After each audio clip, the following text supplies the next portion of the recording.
Bienvenidos, estamos ahí en la semana número 10. Pedimos disculpas por el tiempo que nos hemos ido retrasando, pero sabemos que a veces hay situaciones que no podemos controlar y del Señor son los tiempos. Muy bien, estamos semana número 10 y seguimos con el carácter del discípulo de Cristo, ¿verdad? La primera parte, los bienaventurados. Y hoy vamos en la página 41 a la 44, bienaventurados los que lloran. Vamos a hablar de los que lloran, de esos bienaventurados, de esos macarios, de los que habla la palabra, que son los bienaventurados. Vamos a ir a Mateo capítulo 5, versículo 4, que es nuestro primer versículo.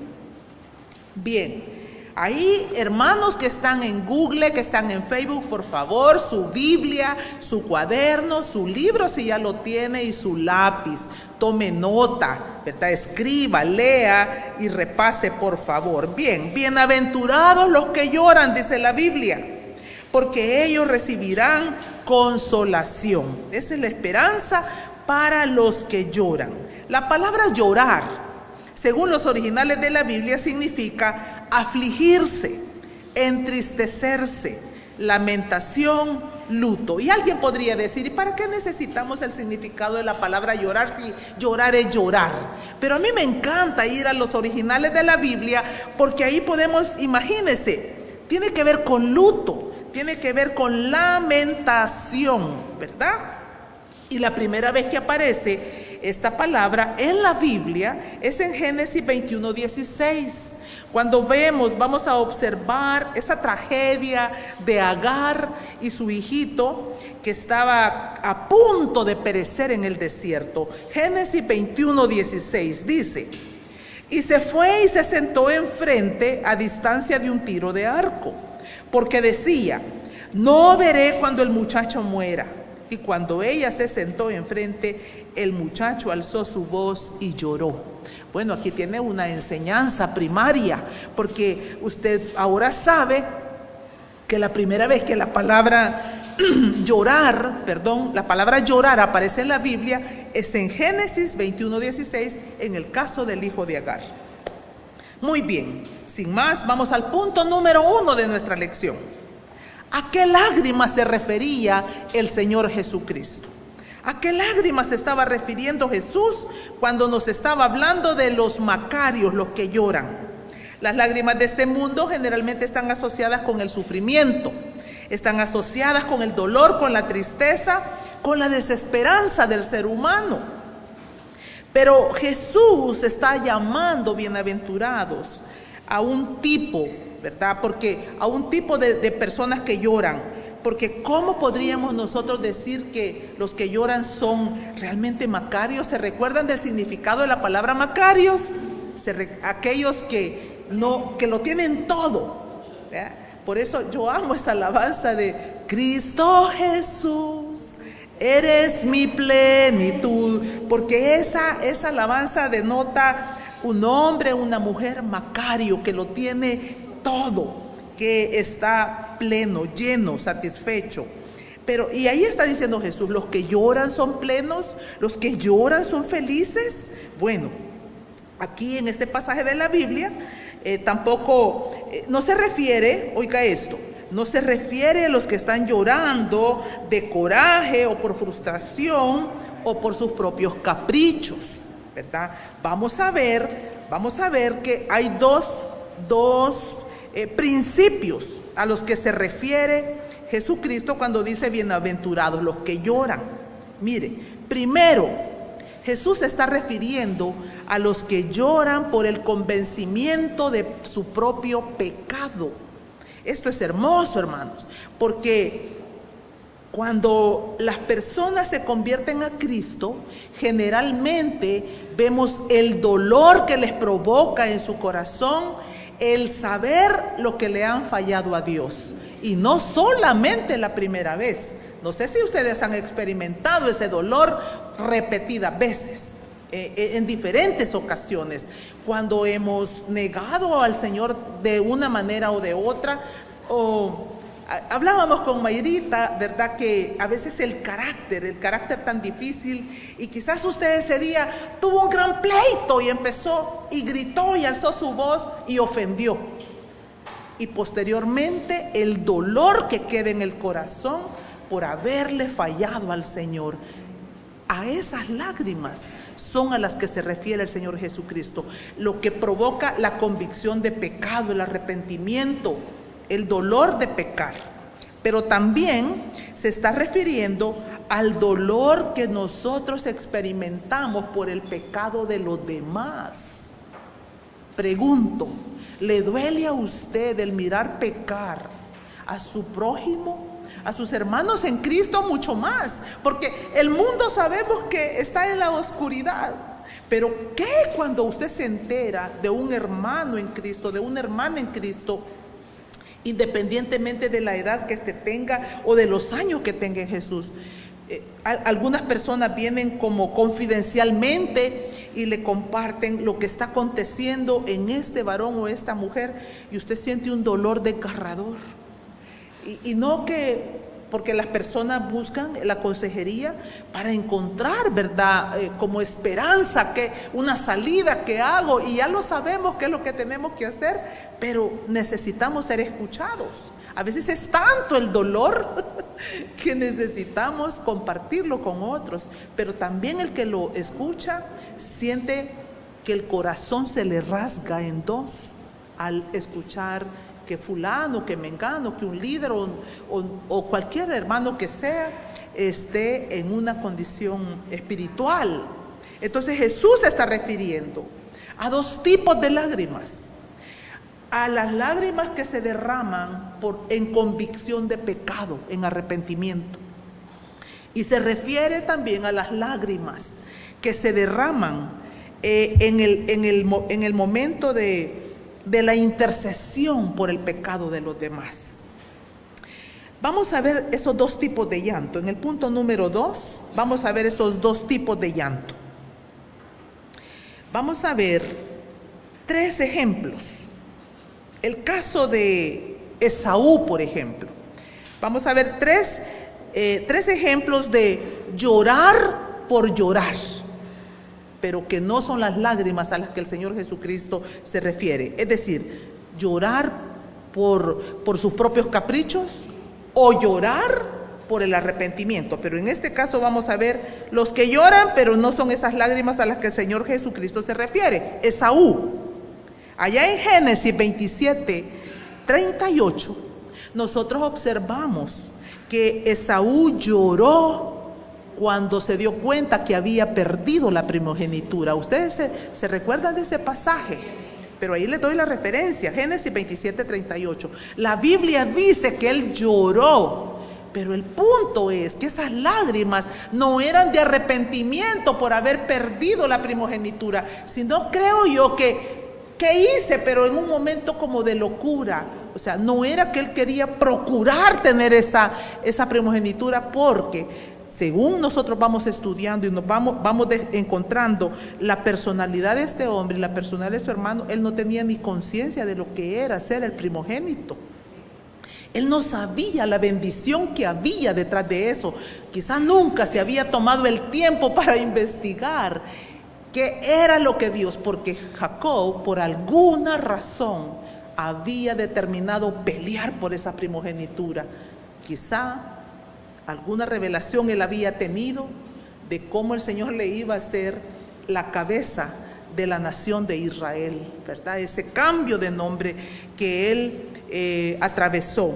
Pero en el caso de Esaú vemos esas lágrimas como cuando usted ha perdido quizás un premio, ha perdido algo que usted dice que valoraba, pero tal vez eran unas lágrimas más de frustración, ¿verdad? De pesar.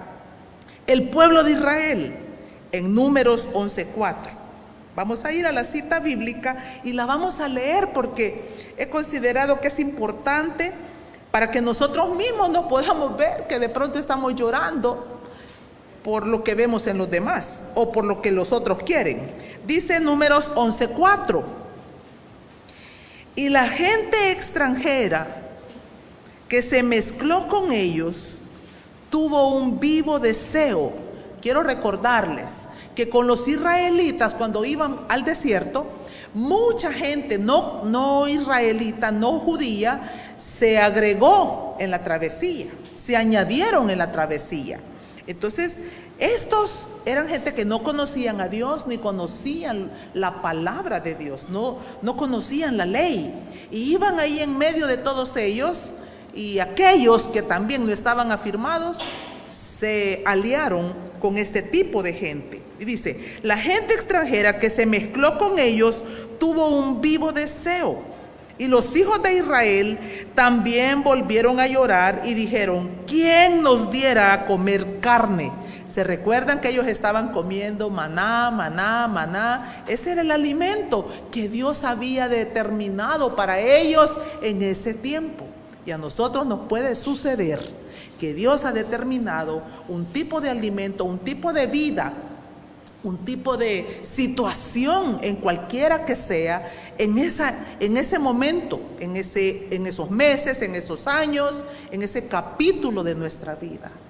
¿Y qué si nosotros no conocemos a Dios y su palabra? Vamos a entrar como esta gente a llorar caprichosamente, a llorar amargamente por la misma frustración y la inconformidad que nos agobia. Eso eran los israelitas en este pasaje de la Biblia, porque se mezclaban con gente que no les sumaba, sino con gente que les restaba. Qué cuidado debemos de tener nosotros de con quienes caminamos, con quienes conversamos, quiénes son nuestros maestros en esta vida, porque podemos tener maestros del bien o maestros del mal, amados. La verdad que no por tener aquí un rótulo que dice hijo de Dios o cristiano, con eso tenemos la salvedad. La decisión es nuestra. Y estos tomaban malas decisiones, no se dejaban guiar realmente por Moisés, que era su líder, no se dejaban guiar por un Josué que estaba en medio de ellos, hermano.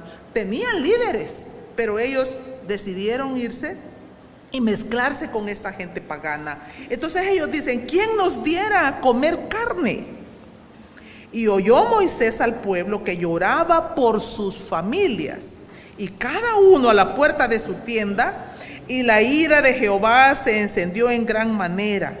También le pareció mal a Moisés. Entonces, ¿será esas lágrimas a las que el Señor Jesucristo se está refiriendo? En ninguna manera. Lágrimas caprichosas de frustración, como por ejemplo cuando la gente dice, es que a mí Dios no me quiere, es que a mí Dios no me oye, queriendo manipular la mano de Dios con chantaje.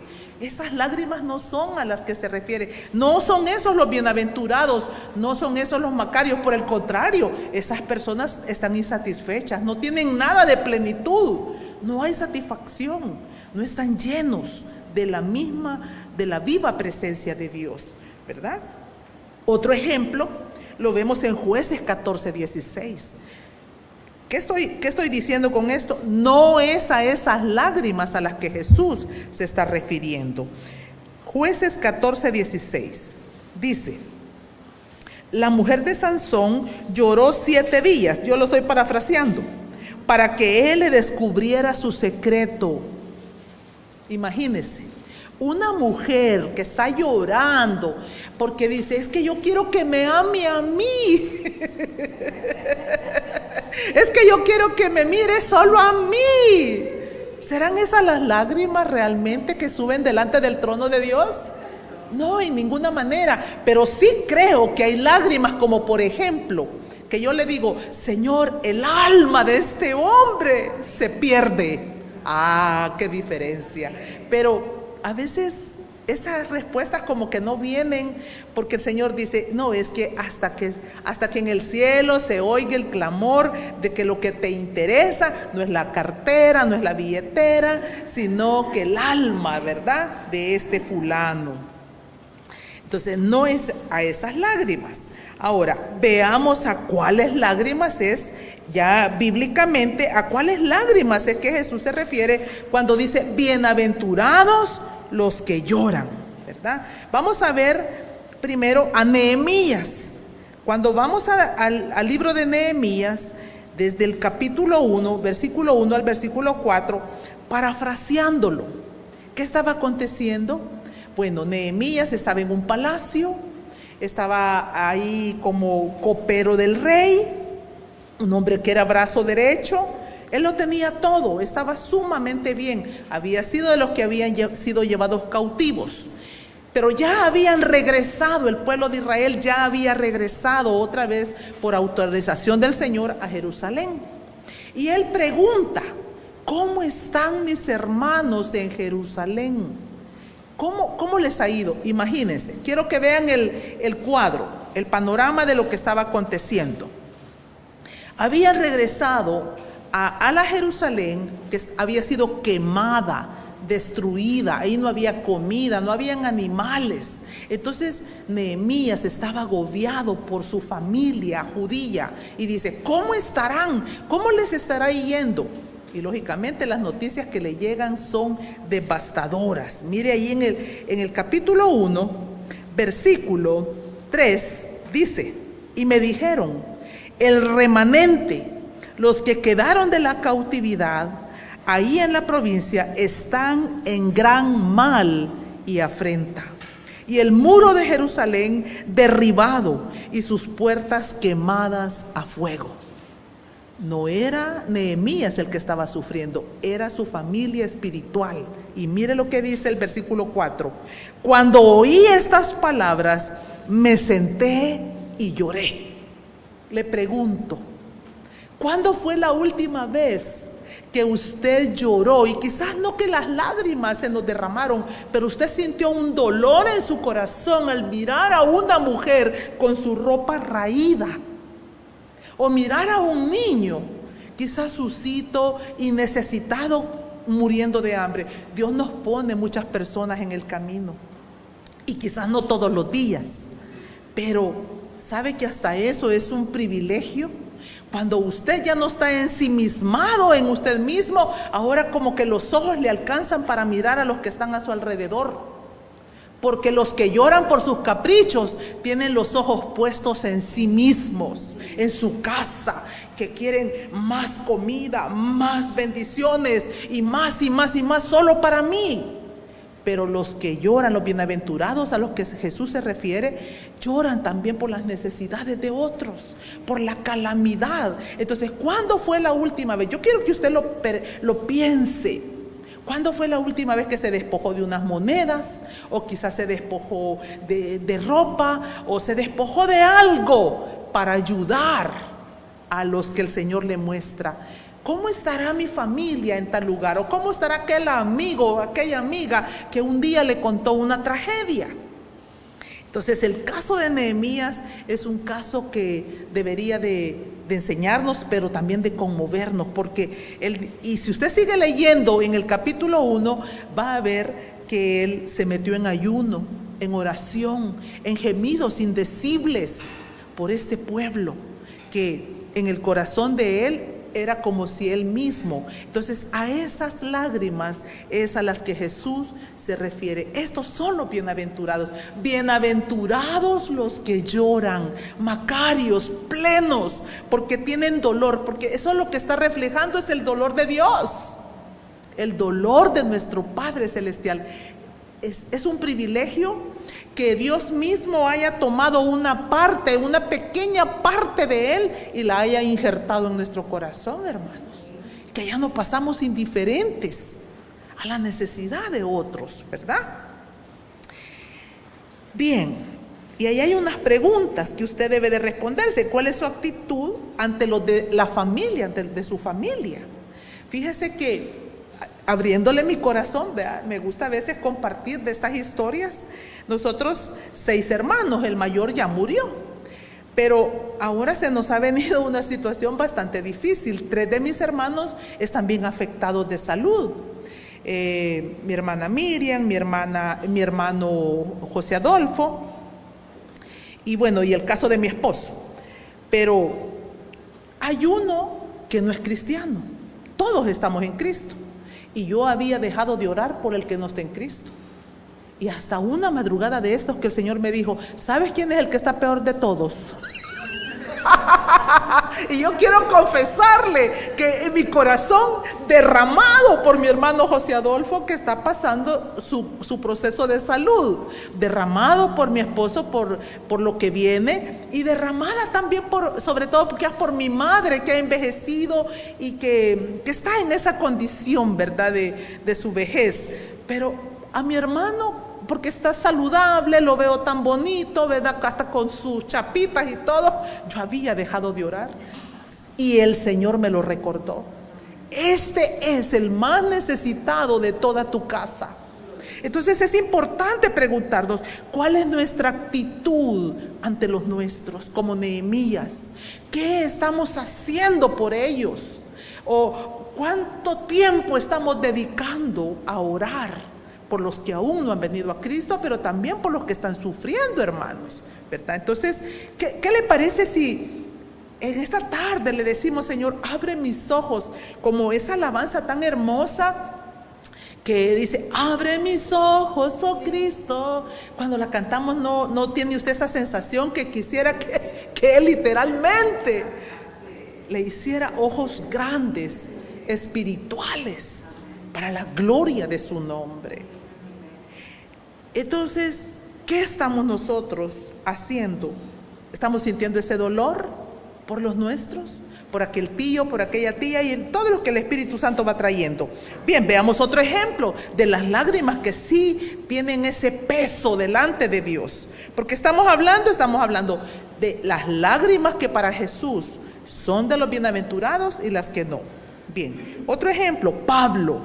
Cuando vamos a Romanos capítulo 7, versículo 24, mire qué hermoso. Yo lo traje en la Nueva Traducción Viviente. Dice Pablo: soy un pobre desgraciado, dice esta versión. ¿Quién me libertará de esta vida dominada por el pecado y la muerte? Entonces quizá Pablo no está físicamente llorando, pero su corazón está derramado delante de Dios.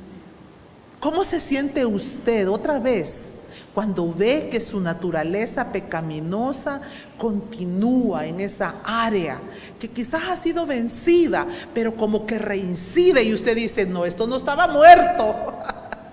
Esto como que vuelve otra vez a brotar, como cuando un grano ha sanado. No sé si a ustedes les pasó cuando eran niños, sobre todo. Ese grano parece que había sanado, pero de pronto otra vez la ronchita. Entonces, así es el pecado de oscuridad, que vuelve otra vez como a brotar. Y a eso es a lo que Pablo se está refiriendo. Y en el versículo 25 dice: gracias a Dios, la respuesta está en Jesucristo nuestro Señor. Así que ya ven, en mi mente de verdad quiero obedecer la ley de Dios, pero a causa de mi naturaleza pecaminosa soy esclavo del pecado. Pero a esas lágrimas que queremos desgarrar nuestras vestiduras. En la antigüedad, los judíos se desgarraban literalmente las vestiduras, se echaban ceniza encima o se vestían con vestiduras como de aquel saco donde venía antes el café, un áspero, ¿verdad? Como yute, gracias. Entonces, ellos hacían eso. Nosotros ya no vamos a hacer eso, no vamos a echarnos la ceniza o vamos a echarnos polvo. Pero no es verdad, hermanos, que a veces usted llega a aborrecerse de tal manera que quiere tomarse de los pies, como se tomaban a los niños o se toman cuando nacen, y quiere darse para que salga y vomitar el pecado.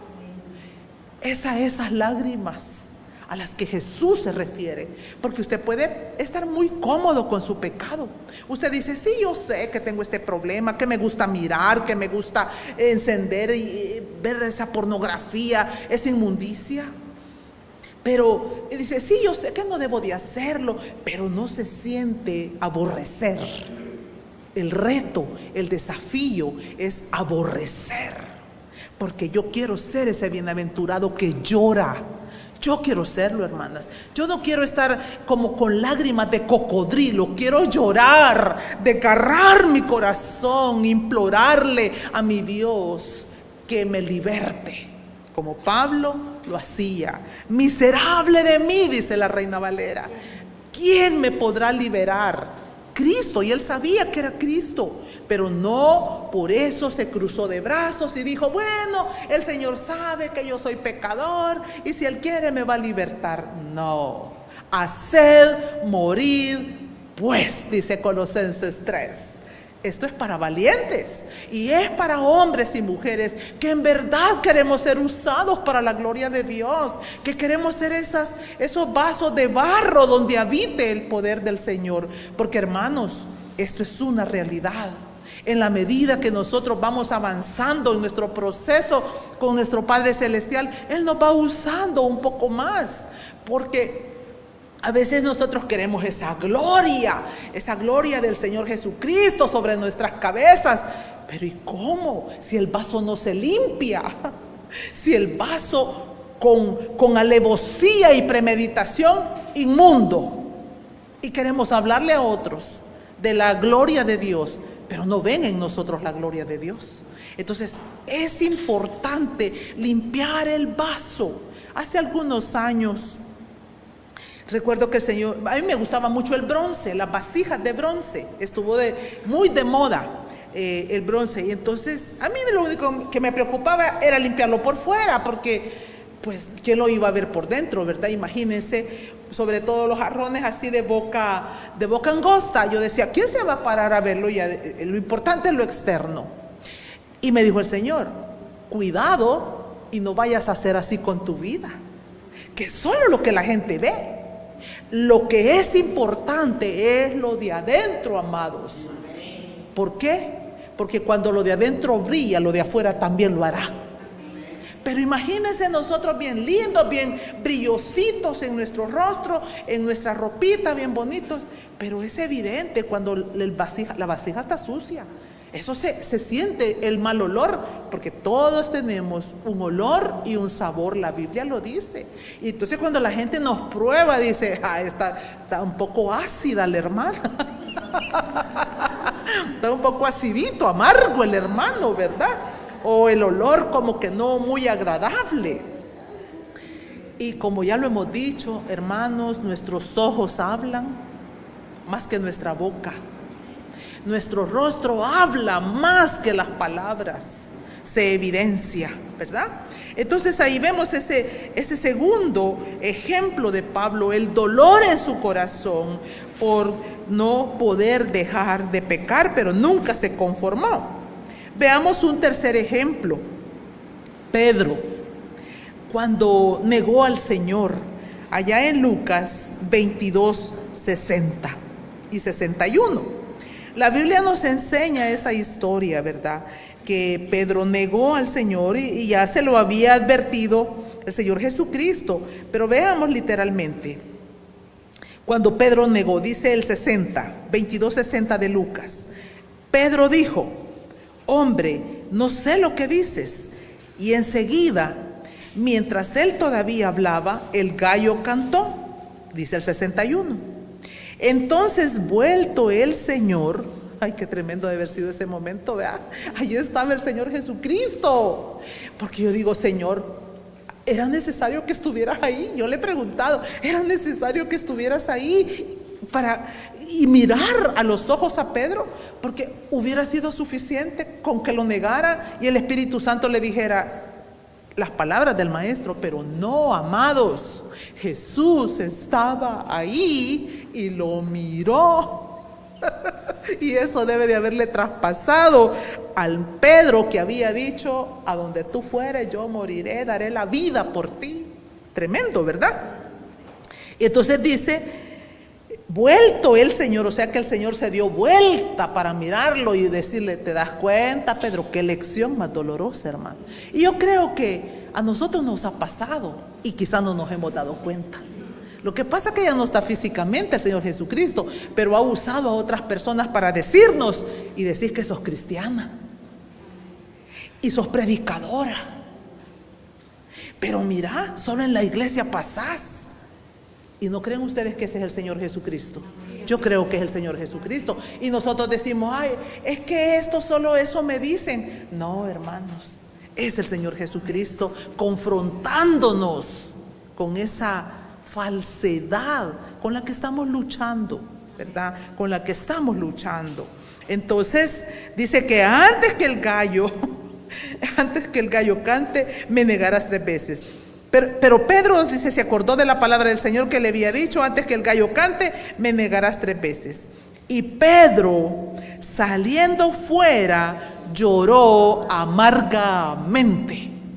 La diferencia entre Pedro y Judas, porque Judas también lloró amargamente, pero Judas se suicidó, Pedro se arrepintió, le dolió y esperó la restauración. Estas son las lágrimas, el dolor que te causa cuando las personas nos dicen: eres hipócrita, o tú hablas mucho pero no haces, o realmente solo estás pensando. Yo no sé qué tipo de confrontaciones. Yo he recibido confrontaciones muy dolorosas, hermanos, pero la victoria más grande es que te vas al rincón de tu casa o de tu habitación, de tu vehículo, y te vas a llorar amargamente porque le dices: te das cuenta, Señor, que es imposible para mí avanzar. Yo no sé qué me has puesto a hacer ahí. Ustedes nunca le han dicho. Yo sí, hermano. Y solo a ti se te ocurre haberme llamado. Si tú sabías la calamidad, la miseria que yo soy, tú lo sabes, Señor. Entonces, esas son las lágrimas que Cristo ama. Y a esos son a los que el Señor les dice: bienaventurados, macarios, plenos. Y esos son los que van a recibirán la consolación. Qué hermoso, ¿va? Entonces ahí vemos 3 ejemplos. ¿Cómo fue su conversión, hermanos? Yo ahí les cuento una breve reseña. ¿Cómo fue cuando ustedes se convirtieron? Fíjese que a veces podemos ver personas que quizás no todos lloran, ¿verdad? No lo sé. No sé si entre los que están aquí o ahí en Google o Facebook, que posteriormente lo van a ver, pero mi conversión fue de lágrimas tras lágrimas, no sé cuántas horas. Porque cuando el Señor le quita a uno las escamas, como se las quitó a Pablo, uno puede ver, Dios santo, y dónde, en qué putrefacción estuvo mi corazón, mi cuerpo, literalmente. Aquí ya no es espiritual, no, que físico. ¿En qué mundo de oscuridad vivía? No sé si ustedes tuvieron esa experiencia de mirarse como si era literalmente una transformación. Ayer era una persona, hoy soy otra. Pero porque el Señor les hizo mirar ese proceso de donde los había sacado. ¿Cuántos tuvieron una experiencia más o menos como esa? ¿Sí? Levanten su manita, yo quiero ver. Mire qué lindo, gloria a Dios. Porque significa que los que no lloran, no quiero decir eso, hermanos. Porque hay personas que pueden estar llorando. El sábado estuvimos en un evento de mujeres y una de las mujeres que pasó ahí al frente estuvo llorando y dijo la pastora que ella nunca había recibido a Cristo, y lloró literal esa mujer como 1 hora llorando y llorando y llorando. Pero ¿será que estaba llorando por arrepentimiento? Yo no lo sé. Eso solo Dios lo sabe, como por poner un ejemplo, no que yo esté cuestionando, ¿verdad?, a la hermana, pero esas lágrimas solo Dios las sabe, porque a veces también podemos estar llorando por las heridas que traemos del pasado. Bien, punto número 3. Dios recoge las lágrimas de los bienaventurados. Esto es hermoso, hermano, porque aquellos que lloran por sus caprichos, por su inconformidad, esas lágrimas quedan perdidas. Pero las lágrimas de los bienaventurados son recogidas. Mire lo que dice el Salmo 56:8. Ahí está David diciendo: mis huidas tú has contado. Pon mis lágrimas en tu redoma. ¿No están ellas en tu libro? Me llama la atención esto de redoma. O sea, cómo David le fue revelado, hermana, que él estaba llorando David, un hombre que lloró porque él quería ser examinado, quería ser transformado, por buscar esa presencia. Bueno, es un ejemplo que nosotros no terminaríamos, ¿verdad?, de traerlo a memoria. Pero me llama la atención que a él le fue revelado que las lágrimas que caían, el Señor literalmente las tomaba y las ponía en un depósito. ¿Puede creer usted que eso le ha acontecido a usted y a mí? Y nos está aconteciendo. Hermano, cuando usted está llorando en la presencia de Dios porque quiere más de Él, esas lágrimas no están cayendo en tierra. Están cayendo literalmente sobre las manos de Jesús y Él las está poniendo en un depósito. Porque la palabra redoma en el idioma hebreo dice que es como una bolsa de piel o cuero para fluidos. También como un odre o una vasija. Entonces algunos, creo que cuando lleguemos a la presencia de Dios, algunos vamos a ver unos tanques ahí. Ojalá, hermanos, que así fuera. Imagínese usted y saber que al final esas lágrimas van a ser derramadas también como las oraciones, porque muchas de esas lágrimas son producto de la intercesión, del clamor, de la súplica, primero por nosotros, hermanos. Fíjese que es algo que también he aprendido en el camino. A veces estoy intercediendo por otras personas, pero el Espíritu Santo me dice, pero no te olvides interceder por ti primero. Porque un corazón que se limpia, eso es como el sacerdote cuando entraba al lugar santo, él primero tenía que hacer su sacrificio. Porque a veces nosotros queremos ir a orar alocadamente, ay, por mis hijos, Señor, acuérdate de esto, de lo otro, ¿verdad? Y no nos hemos limpiado, todos sucitos, ¿verdad? Todos manchaditos. Ajá, quizás enemigos en ese momento con el marido, imagínense, o estamos peleados con fulano, con sultano. Entonces, ¿cómo subirán esas oraciones? El Señor, creo yo, que las pone ahí. Vaya y deje la ofrenda, vaya y deje las oraciones y vaya a arreglar sus cuentas y después seguimos, ¿verdad? Entonces, pero David tenía esa revelación divina que ahora nos sirve a nosotros. Saber que llorar es un privilegio, es una riqueza, es una bendición suprema llorar delante de la presencia del Señor Jesucristo. Entonces imaginarnos, ¿verdad?, que cuando lloramos el Señor se digna literalmente a tomar esas lágrimas, las lágrimas de Nehemías, de Pedro, de Pablo, de Esther, de cada uno de esos hombres valientes y mujeres, ahí están. Pero también creo yo que ahí está en el redoma con el nombre de cada uno. No es que están mezcladas todas las lágrimas, no, yo creo, ahí están las de Janet, ahí está Janet, ese depósito donde están guardadas sus lágrimas. Las de Mausi, las de mi hermana Inesita, ahí cada uno. Imagínense algunas así, ¿verdad? Imaginen los que no lloran, los que no lloran por el pecado o por el dolor del pecado de otros. Entonces, o sea, sí, el poquito, ¿va? Yo quiero encontrar un gran tanque, ¿va? Por la fe. Entonces, es una gloria, hermanos, el poder llorar por nuestros pecados y por el pecado o el dolor de los demás. Terminemos con el punto número 4, el fin de las lágrimas.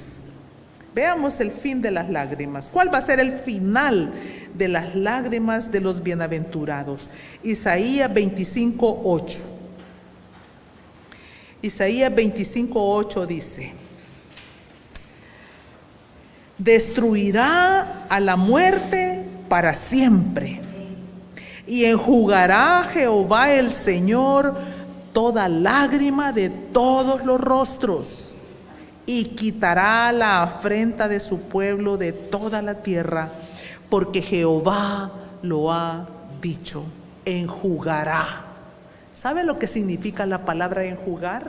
Es literalmente un paño, como si el Señor Jesucristo trae un paño y Él nos seca, una esponja, Yo quiero pensar como una esponja y quizá nos parezca, pero en el significado de la palabra enjugar, yo busqué y dice que literalmente es como tomar un paño o una esponja y secar. Y yo creo, y es ahí donde el Señor va exprimiendo en su redoma, hermanos. Pero que Jesús, cuando usted está quebrantado ante la presencia del Señor Jesucristo, en el secreto de su habitación, en su vehículo, en el bus donde vayamos, y vamos quebrantados a ver que cada lágrima está siendo recogida y enjugada por la mano del Señor Jesucristo, creo que no tiene precio, hermanos. No tiene precio. Yo le decía a una mujer un día de estos: hermana, solo cuídese de que sus lágrimas están siendo depositadas ante la presencia del Señor Jesucristo. No esté llorando por los muertos. Deje que los muertos lloren por los muertos. La Biblia dice que entierren a sus muertos. Deje que los muertos lloren por sus muertos o vayan derramando ahí, ay, mis hijos, ay, este dolor. No, vayamos a Jesús y ahí derramemos nuestro corazón como nunca antes lo hemos hecho. ¿Qué cosas nos duelen de nosotros mismos y qué cosas nos duelen todavía de los demás que no han venido a Jesucristo? Entonces ahí en su presencia derramando nuestro corazón. Y para terminar, dice Apocalipsis 7:17: y Dios enjugará toda lágrima de los ojos de ellos. ¿De quiénes ellos? De los bienaventurados, de los que les duele su corazón como Pedro, el pecar, el fallarle a Dios. El reto, el desafío en esta tarde es que podamos nosotros examinarnos, hermanos. Ustedes que están ahí conectados, examinarse. ¿Le duele realmente fallarle a Dios? Y si no hay dolor, es una buena oportunidad para preguntarle al Espíritu de Dios: ¿por qué no siento dolor por mi pecado? ¿Por qué no siento dolor por el pecado de los demás? Porque quizá aún estoy teniendo esa actitud que tenía en el mundo.